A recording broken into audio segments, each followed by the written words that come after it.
Elle restera pour toujours l'une des femmes de sa vie. Pendant plus de 5 décennies, Jean-Paul Belmondo aura défrayé la chronique aussi bien pour ses talents d'acteur que ses romances passionnées avec les femmes.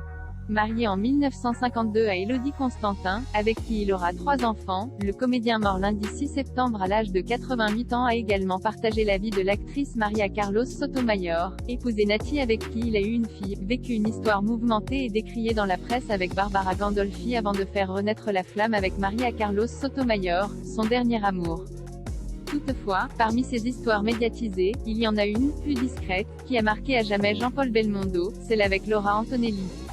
Née en 1941 à Pola en Italie, la comédienne a fait la rencontre de l'acteur français sur le tournage du film Les Mariés de LAN2 de Jean-Paul Rappeneau, à qui elle a en 1972 donné la réplique également dans Dr Popol de Claude Chabrol. Cette même année, Laura Antonelli quitte son mari, et part s'installer avec Jean-Paul Belmondo à Paris dans la demeure qu'il occupe alors avec ses 3 enfants, Patricia, Florence et Paul. Une relation tumultueuse, mais un lien indéfectible qui perdurera même après leur séparation en 1980 après 8 ans d'un amour passionné.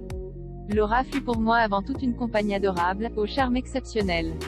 Elle fut également une partenaire de grande qualité que tout le monde appréciait sur les plateaux.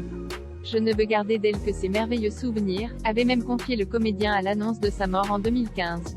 Laura Antonelli et ses démêlés avec la justice repartit vivre en Italie après sa séparation avec Jean-Paul Belmondo. Laura Antonelli écume les plateaux de tournage avant de mettre un terme à sa carrière d'actrice au début des années 1990 alors que les rôles se font pour elle plus rares. Une décision prise notamment après l'échec cuisant de son dernier film, Malicia 2000, suite de Malicia, le film qui la rendit célèbre en 1973, causé notamment par ses démêlés avec la justice. En effet, en 1991, 36 grammes de cocaïne avaient été retrouvés dans sa demeure de Cerveteri, lui valant une condamnation en première instance à 3 ans et 6 mois de prison pour trafic de drogue. Elle sera finalement relaxée en 2000 par la Cour d'appel de Rome.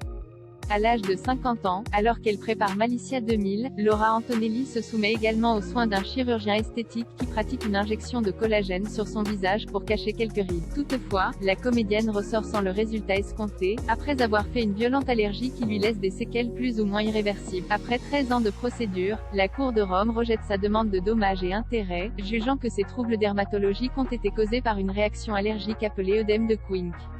La lenteur de la justice, elle, aura notamment raison de la santé mentale de Laura Antonelli, qui obtiendra toutefois un dédommagement de 108 000 €, avant de se retirer de la vie publique en 2006, dans sa demeure de Ladispoli, à une quarantaine de kilomètres de Rome.